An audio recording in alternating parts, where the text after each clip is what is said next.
Madame, Monsieur, bienvenue. Dans le cadre de réflexion, aujourd'hui, nous recevons la personne qui s'occupe de la campagne Stop Pauvreté 2015, ici en Suisse. Bienvenue dans le cadre de cette émission. Peter Sieberger, bonjour. Bonjour. Alors, vous occupez cette place depuis l'été dernier, depuis l'été 2009, à la tête de Stop Pauvreté 2015, ici en Suisse. Qu'est-ce qui vous a poussé à entrer dans cette nouvelle fonction?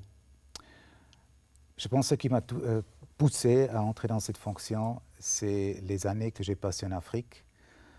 J'ai vécu jour par jour ce que ça signifie de vivre avec très peu. Souvent, j'ai rencontré des gens qui n'avaient pas mangé, qui sont venus frapper à notre porte, demander une aide, et ça marquait ma vie. Donc là, quand vous dites que vous avez passé du temps en Afrique, 12 ans, c'était dans quel pays? C'était principalement au Burkina Faso, mais j'ai aussi voyagé dans la sous-région, au Mali, Ghana, la Côte d'Ivoire, Togo, Bénin, voilà, un peu de l'Afrique de l'Ouest. Et qu'est-ce que vous faisiez là-bas? Tout d'abord, nous étions placés dans une école biblique, ça veut dire que nous avons commencé cette école ensemble avec nos frères et sœurs de l'Afrique, de l'Église apostolique en Afrique. Là, nous avons passé 5 ans. Et pendant cette école, je me suis très vite aperçu que c'est bien d'apporter la parole de Dieu, mais il y a aussi un côté très pratique, parce que quand les élèves sont retournés dans leur village, souvent ils n'avaient rien à manger.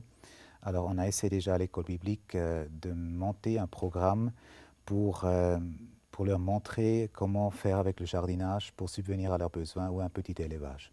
Donc finalement, vous avez développé cette prédication de la parole à une prédication par des gestes concrets. Absolument. C'était vraiment les deux. Souvent, ils se trouvaient le matin en classe, l'après-midi dans les jardins, en train d'irriguer leurs petites parcelles. Ou bien ils sont tôt le matin allés à la porcherie, ou bien nourrir les bœufs, les brebis, les moutons qu'on avait sur place. Donc on a essayé vraiment de faire un mélange entre l'enseignement et des côtés très pratiques. Alors depuis cet été, vous êtes à la tête de Stop Pauvreté ici en Suisse. Vous avez eu l'occasion début octobre de recevoir à Berne Joël Edwards, qui est le directeur international de Stop Pauvreté. Et avec lui, nous avons fait un peu le point sur cette campagne qui dure maintenant depuis 5 ans. Rappelons qu'elle a été lancée en 2004 par l'Alliance évangélique mondiale. Tout à fait, oui. Et je crois à peu près la même année en Suisse alémanique, et ensuite 2 ou 3 ans plus tard en Suisse romande. Alors je vous propose de voir un peu le bilan que dresse aujourd'hui Joël Edwards, le directeur international du défi Miché en fait, puisque c'est comme cela que ça s'appelle au plan international. Ces 5 dernières années ont été très novatrices et très agitées pour beaucoup de gens, au-delà de la communauté chrétienne, mais aussi entre chrétiens. Comment appréhende-t-on la vie d'1 milliard de personnes qui vivent avec moins d'$1 par jour? Comment commence-t-on à trouver un langage et une stratégie pour donner un sens à notre lutte? Et puis, comment fait-on pour promouvoir? Ce qui est très important, c'est de maintenir notre enracinement biblique. Le défi Miché tire son nom du livre qui s'appelle Miché, au chapitre 6 et au verset 8. On peut lire « On t'a fait connaître ce qui est bien et ce que l'Éternel demande de toi. C'est que tu pratiques la justice, que tu aimes la miséricorde et que tu marches humblement avec ton Dieu. » Ça, c'est notre passage biblique de référence. Donc, notre défi pour les prochaines années, c'est de voir laquelle de nos 40 campagnes sera la mieux équipée pour réaliser un bon travail sur le terrain. Les gouvernements se sont engagés dans ce projet. Il y a des poches aujourd'hui. Nous avons fait des progrès, dont des réponses pratiques. Voilà ce qu'a été notre défi pendant ces 5 années, et voilà ce qu'est encore mon défi. Je suis très satisfait. 40 campagnes nationales ont été de succès. Une meilleure éducation primaire, de meilleures réponses à la maladie comme le sida ou la malaria, mais beaucoup d'objectifs du millénaire, comme la suppression des différences entre hommes et femmes, n'ont que peu évolué. 1 demi-million de femmes perdent chaque année la vie en mettant au monde leur enfant. Nouveau qu'alors, que ce soit pour les chrétiens, pour les politiciens, pour les décideurs ou pour les célébrités. Donc, ce sera aussi de nous interroger sur la manière d'être plus clairs sur nos buts et sur ce que nous apportons de spécifique à cette cause. Troisièmement, notre défi sera de faire comprendre que le Dieu du bâtiment Église est le Dieu des pauvres et que Dieu est profondément intéressé à ce qu'1 milliard de personnes quittent l'extrême pauvreté. Il y a là une stratégie pour dire le cœur de Dieu par rapport aux pauvres. Pensez-vous vraiment que vous allez réussir à éradiquer de moitié la pauvreté sur la planète d'ici 2015? Nous essayons de nous attaquer à l'extrême pauvreté. Vous le savez sûrement, pas seulement à la pauvreté, il y a une différence importante entre les deux. Alors Peter Seeberger, comment est-ce que vous réagissez aux propos de Joel Edwards, le directeur international du défi Miché? Le bilan qui tire, effectivement, on voit qu'il y a le défi de relier le nord, le sud, d'améliorer la compréhension entre, je dirais, deux groupes bien différents de par leur culture.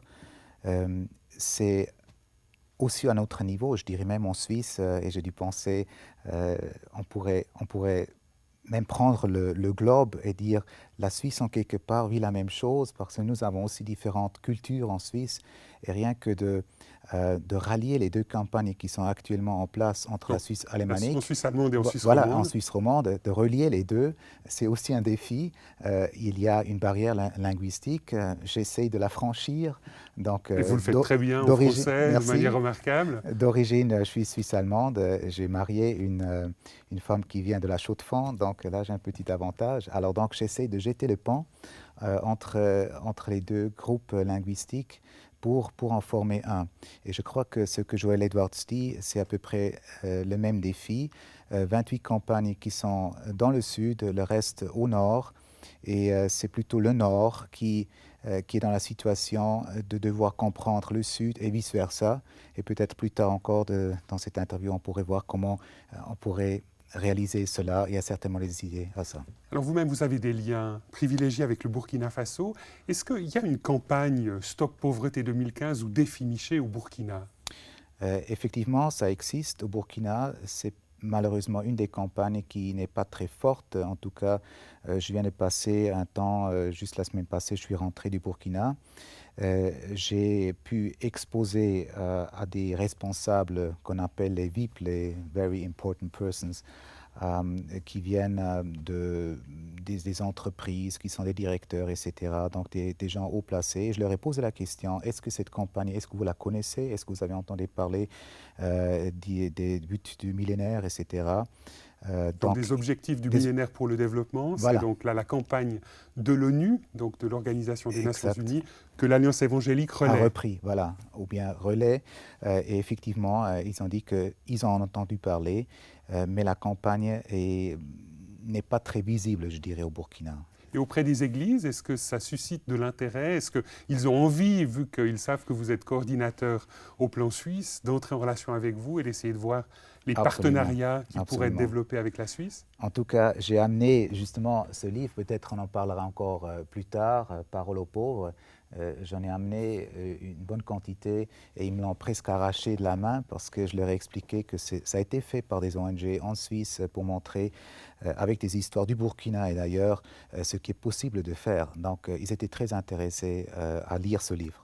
Donc vous-même, comme Joel Edwards tout à l'heure, vous diriez aussi que l'intérêt de cette campagne, c'est finalement ce qui est en train de se passer dans les pays du Sud, où on voit des leaders d'église, des leaders d'ONG chrétiennes se mobiliser et quelque part peut-être tisser des liens avec d'autres partenaires sur la planète pour être plus forts dans ce combat contre la pauvreté? Absolument. Et vous dites partenaire, et je crois que ça c'est un mot très important. Souvent, ils m'ont dit que le partenariat était pendant longtemps compris comme les pays du Nord. Ils développent des idées, ce qu'il faudra faire pour combattre la pauvreté dans le monde. Et ils viennent avec ce qu'eux, ils appellent un développement par conteneur. Ça veut dire on place un conteneur, plein d'objets, plein d'outils, etc. Et on leur dit, voilà, on vous fait un cadeau, débrouillez-vous. Ils ont dit, on n'en veut plus de ce genre de développement, on veut un vrai partenariat, c'est-à-dire écoutez-nous, ce que nous avons vraiment besoin, on veut rentrer en partenariat avec vous. Et là, j'étais très étonné de voir aussi la qualité, les réflexions qui se font sur place. C'est quelque chose que vous n'aviez pas perçu quand vous étiez pendant vos 12 années au Burkina Faso? Certes, oui, mais j'étais étonné de l'évolution entre-temps. Donc, ça fait 10 ans que depuis que je suis rentré en l'an 2000, nous sommes revenus. Et je dois dire, j'étais étonné de voir comment ça a évolué aussi au niveau de qualité, au niveau réflexion, au niveau la réalité, ce qui est possible, ce qui est encore à accomplir. Alors, lors de notre rencontre avec Joel Edwards, nous avons aussi eu l'occasion de lui poser la question de savoir comment est-ce qu'il entrevoyait les 5 années à venir, puisque 2015, maintenant, c'est quasi Proche. à la porte, hein, c'est tout près. Est-ce que véritablement, d'ici 2015, l'extrême pauvreté aura pu être éradiquée de moitié? On le retrouve maintenant derrière le micro de Marcel Telliano. Vous avez raison, il y a là un défi extraordinaire. C'est évident que nous avons 130 ans de retard sur le programme. Nous ne sommes pas aveugles ni naïfs. Nous ne pensons pas que toutes les causes de la pauvreté auront disparu d'ici 2015. Mais à notre sens, nous avons la responsabilité de faire 2 choses. Tout d'abord, de motiver partout les chrétiens à faire leur part du travail. Ce que nous pouvons faire, nous allons continuer à le faire et à opérer des différences là où nous nous engageons. Nous souhaitons ensuite encourager les politiques à tenir leurs promesses. 191, voilà un objectif autour duquel il n'y a pas vraiment de progrès. Les carences alimentaires sont aujourd'hui plus sérieuses à cause de la crise économique actuelle. Quelques-uns des progrès qui ont été enregistrés sont en repli. Nous avons donc encore un long chemin devant nous. Mais chaque fois que nous voyons le visage d'une famille ou d'un individu dont la vie a été transformée par ce que des chrétiens font dans le monde pour lutter contre la pauvreté, nous sommes encouragés à faire un pas supplémentaire. De nos 40 campagnes nationales, 28 se déroulent dans le Sud. La force de ce que le défi Miché essaye de faire provient d'Afrique, d'Asie et d'Amérique latine, mais aussi de nombreux pays du Nord comme la France, la Suisse, la Grande-Bretagne, les États-Unis ou le Canada. Durant ces 4 ou 5 dernières années, les relations entre le Nord et le Sud se sont renforcées. Nous avons énormément appris sur ceux que l'on appelle communément les pauvres. Ils ont beaucoup de choses à nous offrir. La force du défi Miché ne se trouve pas tant dans le Nord, mais dans ce que le peuple de Dieu dans le Sud va faire pratiquement pour susciter des changements sur le terrain. Il y a beaucoup d'initiatives qui viennent du Sud, notamment au travers de l'émergence de nouveaux responsables. Peter Sieberger, une réaction aux propos de Joel Edwards? Il montre bien qu'il y a dans cette campagne des hauts et des bas. Je crois que c'est vrai, il faut être réaliste. Avec 2015, arrivé à 2015, nous ne pourrions pas éradiquer complètement la pauvreté de la surface de notre planète. Pour moi, le résultat ne joue pas un rôle primordial dans le sens que tout dépend du résultat. Si on peut prouver effectivement que la pauvreté s'est réduite de tel et tel pourcentage, ce qui est plus important pour moi, c'est, comme il a dit aussi, de faire la volonté de Dieu. C'est le cœur de Dieu. Et ça, c'est un peu un bouleversement théologique quand même dans les milieux évangéliques. Hein. Il invite à quitter la perspective du Dieu bâtiment-église à une perspective où on prend conscience que Dieu est du côté des plus pauvres. Oui, je pense que Jésus l'a maintes fois répété, il l'a montré au travers de sa vie. C'est vrai que l'Église, pendant longtemps, avait un penchant sur la parole prêchée, la parole annoncée, bien qu'il faut aussi reconnaître, le piétisme, par exemple, avait aussi un fort accent sur le côté très pratique. Oui, l'action sociale. L'action sociale. Ce n'est pas nouveau, mais je dirais, ces dernières décennies, on peut constater un changement, surtout aussi depuis les conférences de Lausanne 1, 2. Ça a amené quand même un changement dans la mentalité, la façon de voir la pauvreté. Et personnellement, vous avez l'impression qu'en Suisse, les chrétiens évangéliques sont prêts quelque part à élargir un peu leur engagement et à ne pas se dire simplement on doit prêcher l'évangile, la mission c'est annoncer le Christ, mais c'est entrer dans une perspective plus globale. On parlerait de mission intégrale, c'est ça? Tout à fait. Je pense que oui, en tout cas les chrétiens des deux côtés, Suisse romande, Suisse alémanique, sont prêts à changer, à investir aussi dans dans ce domaine de la lutte contre la pauvreté, le fait que ces deux campagnes sont bien vivantes est la preuve qu'en fait, on est prêt à s'investir, non seulement en argent, mais aussi en temps, en force, le cœur qui s'y met. Donc c'est très encourageant. Et surtout, je dois dire, ce qui m'encourage personnellement énormément, c'est de voir beaucoup de jeunes étudiants qui donnent beaucoup de leur temps et leur savoir-faire pour s'investir dans cette campagne. Vous-même, comment est-ce que vous dessinez la campagne en Suisse dans les 5 ou 6 années qui viennent? Je pense qu'il y a encore beaucoup à faire, c'est vrai, mais il y a aussi beaucoup d'idées, beaucoup de personnes qui... Et quels vont être les axes principaux de ce travail? Bon, les axes principaux, je pense, c'est d'un côté unir davantage les forces qui sont là, c'est-à-dire les ONG par exemple, qu'ils se mettent davantage ensemble pour qu'on ait plus d'impact au niveau national, au niveau aussi des cantons, au niveau d'autres partenaires qui sont là, mais aussi pour mieux échanger ce qu'on a fait comme expérience ou pour mieux écouter aussi les partenaires de l'autre côté, c'est-à-dire des pays du Sud. Est-ce que vous avez aussi envie, quelque part, que la Suisse augmente sa contribution à l'aide au développement? Est-ce que vous allez continuer vous-même à plaider pour que, par exemple, on élève le taux à 0,5? Oui. Ah non, bien sûr, non, je dois dire oui. Ça fait partie des axes de votre lutte? Ça fait partie des axes de notre lutte. Mais on a l'impression quand même que du côté du Conseil fédéral, on s'en fiche un peu. C'est vrai, mais on n'arrêtera pas d'appuyer sur ce point-là. Rien qu'il y a 2 semaines, on a été reçus par quelques responsables de l'EDA. Donc de la DDC? La DDC et le département des affaires étrangères. Des affaires étrangères, exactement. Et ils ont très bien écouté ce qu'on avait à dire. Joel Edwards était avec nous, aussi Joseph de Souza, qui est un responsable de OM en Inde, qui milite, qui défend les droits des Dalits, par exemple, des minorités en Inde. Les plus pauvres. Hein, les plus pauvres.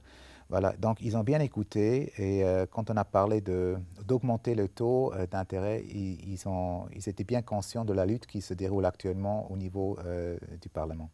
Alors, Peter Zieberger, vous avez passé vous-même 12 ans au Burkina Faso. J'aimerais maintenant vous présenter une personnalité du Burkina dont le portrait figure dans le livre « Parole aux pauvres » dont vous avez parlé tout à l'heure. Ce monsieur s'appelle Lucien Narey. Et puis, il travaille en partenariat avec la mission évangélique Braille. Je vous propose de voir quelques images maintenant le concernant. Au Burkina Faso, la ville de Koupela, à l'est de Ouagadougou. Il vit une enfance ordinaire de voyant dans sa ville natale avant de s'installer à la capitale. Il suit une formation de comptable en cours du soir. Certes, le Burkina Faso connaît une véritable révolution. La bonne nouvelle de Jésus-Christ leur est annoncée. Les visages abattus s'illuminent. Les regards vides retrouvent une direction et des exclus de la société burkinabé connaissent une liberté nouvelle. Grâce à l'ONG de Lucien Narey et grâce à la MEB, la condition des avocats dans le centre Siloué à Ouagadougou, géré par l'ONG de Lucien Narey, une 60aine de personnes, une 20aine d'enfants entre 7 et 14 ans et une 40aine d'adolescents et d'adultes entre 15 et 35 ans. Compétences pratiques pour gagner un maximum d'autonomie, notamment en matière. Ils apprennent à lire et à écrire. Ils développent aussi des... Il reste encore beaucoup à faire, mais des pas de géants ont été accomplis pour une authentique intégration des aveugles et des handicapés de la vue dans la société du Burkina Faso.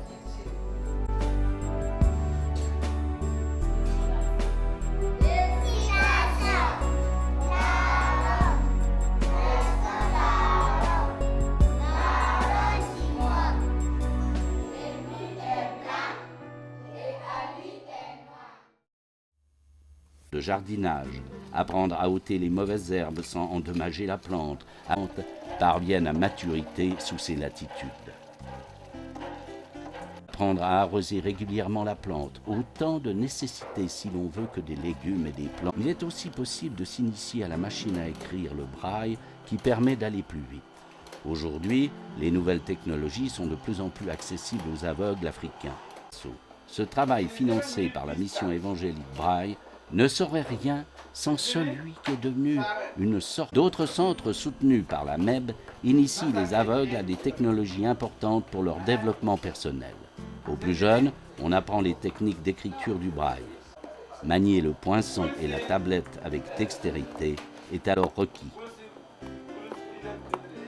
Lucien Narré, né en 1960 dans de père pour beaucoup d'aveugles, SHVB, l'Association pour le salut des handicaps techniques artisanales et la manière de cultiver un jardin.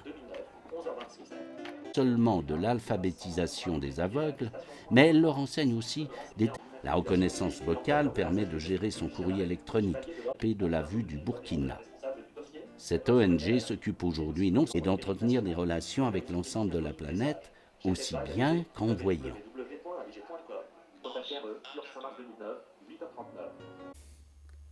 Peter Zieberger, vous connaissez Lucien Narré? Je ne le connais pas personnellement. Je connais plusieurs qui sont aveugles ou handicapés, mais je suis très touché de ce que je viens de voir. Qu'est-ce que ça vous fait de voir ces images? Ça me fait du bien dans le sens que je sais que beaucoup d'aveugles, d'handicapés sont marginalisés aussi dans la société africaine. Et maintenant, au travers de ces moyens techniques, au travers aussi des ONG qui s'occupent particulièrement de ces personnes, ils ont un nouveau espoir. Et ce qui me réjouit particulièrement, c'est des chrétiens aussi, que l'évangile soit prêché à ces personnes. Alors vous-même, lorsque vous étiez au Burkina, vous avez, comme vous l'avez relevé tout à l'heure, à la fois annoncé l'évangile, vous avez aidé à former des pasteurs, mais en même temps, vous vous êtes aussi lancé dans le commerce équitable. Comment est-ce que ça s'est passé, cela? Et qu'est-ce que vous mettiez sur le marché? Bon, tout d'abord, nous avons cherché des moyens pour rendre plus indépendante la vie de l'Église, aussi les besoins de certains pasteurs qui souvent n'avaient pas grand-chose. Leur soutien qu'ils recevaient, ça leur aidait pas vraiment. Il y avait la scolarité à payer, les enfants qui ne pouvaient pas aller à l'école, tout ça, on a vu. Ils sont souvent venus frapper à notre porte, demander de l'aide, et on a cherché un moyen pour qu'ils puissent subvenir à leurs besoins. Alors, un jour, on a réfléchi ensemble, qu'est-ce qu'on pourrait faire? Et là, on est tombé sur une plante, c'est le bissap, le vegeda, comme on l'appelle, c'est une plante, c'est l'hibiscus en fait, rouge. Et on a vu qu'ils cultivent ça autour de leur champ.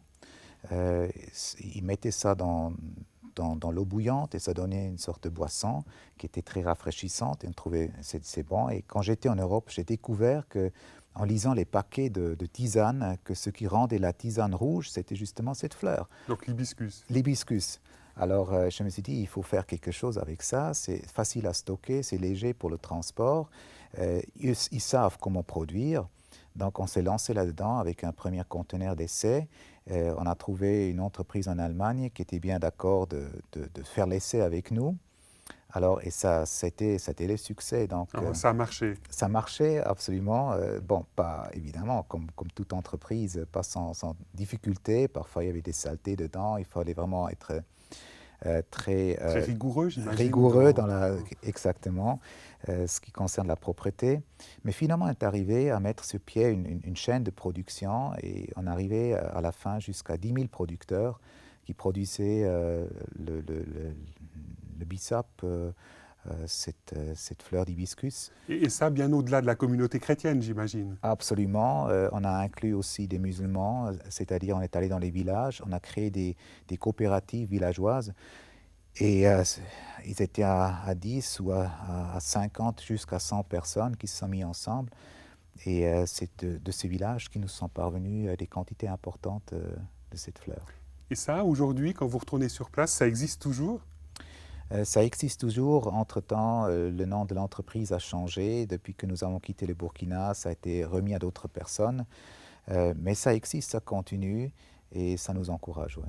Comment est-ce que vous réagissez aujourd'hui quand dans certaines églises, on dit que finalement, on devrait, plutôt que d'entrer dans l'aide au développement ou dans l'humanitaire, on devrait consacrer l'essentiel de notre argent à l'annonce de l'Évangile seulement? Et que quelque part, on vole un peu l'argent des missions. Oui, c'est effectivement un point très controversé, très discuté. Je crois qu'il faut garder l'équilibre entre les deux parties.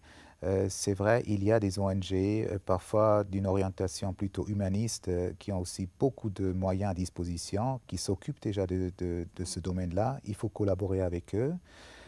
Parfois, pour les églises, c'est plus difficile pour obtenir des fonds. Donc, il faut bien voir comment on investit, mais je crois que d'une manière ou d'une autre, c'est aussi le devoir de l'Église. Ne pas seulement se limiter à la proclamation de l'Évangile, de la parole, mais là où il y a un besoin concret aussi d'investir là-dedans. Est-ce que c'est quelque part être fidèle à Jésus que de faire comme ça? Je pense bien, parce que Jésus lui-même a nourri ceux qui avaient faim. Il s'est occupé non seulement de l'âme, mais aussi des besoins très, très pratiques. Il a guéri les malades. Donc tout ce qui est côté médical, tout ce qui est alimentation, tout ce qui est amélioration de la vie tout court, je crois que ça doit être le devoir d'un chrétien de s'en occuper. Peter Zieberger, si vous aviez à dire en 2 mots le ressort de cette énergie que vous mettez dans cette campagne Stop Pauvreté 2015 ici en Suisse, ce serait quoi? Ce serait quoi ce ressort intérieur qui fait que vous vous dites le matin, aujourd'hui je vais continuer et je vais avancer pour rendre conscients et les politiques et les chrétiens de Suisse de leur mission dans la lutte contre la pauvreté? Ressort, vous entendez motivation? Oui, motivation, ressort intérieur, comme ça. Qu'est-ce D'accord. qui fait que vous avez l'énergie pour aller de l'avant? Ce qui me motive, c'est en fait de regarder les visages des jeunes et des grands en Afrique et d'ailleurs, quand ils rayonnent, quand ils voient un espoir, quand ils reçoivent, mais non seulement matériellement quelque chose, mais simplement le fait que quelqu'un s'intéresse à eux. Et je crois que ce qui me motive et toute mon équipe, c'est de savoir ou de comprendre par notre intérêt à leur sort, on contribue, on fait quelque chose qui les encourage d'aller de l'avant et de faire face à certaines situations qui sont parfois très pénibles et difficiles. Peter Zieberger, merci beaucoup d'avoir accepté notre invitation sur ce plateau de réflexion. Madame, Monsieur, nous espérons que cette émission vous aura intéressé. Au revoir et à bientôt.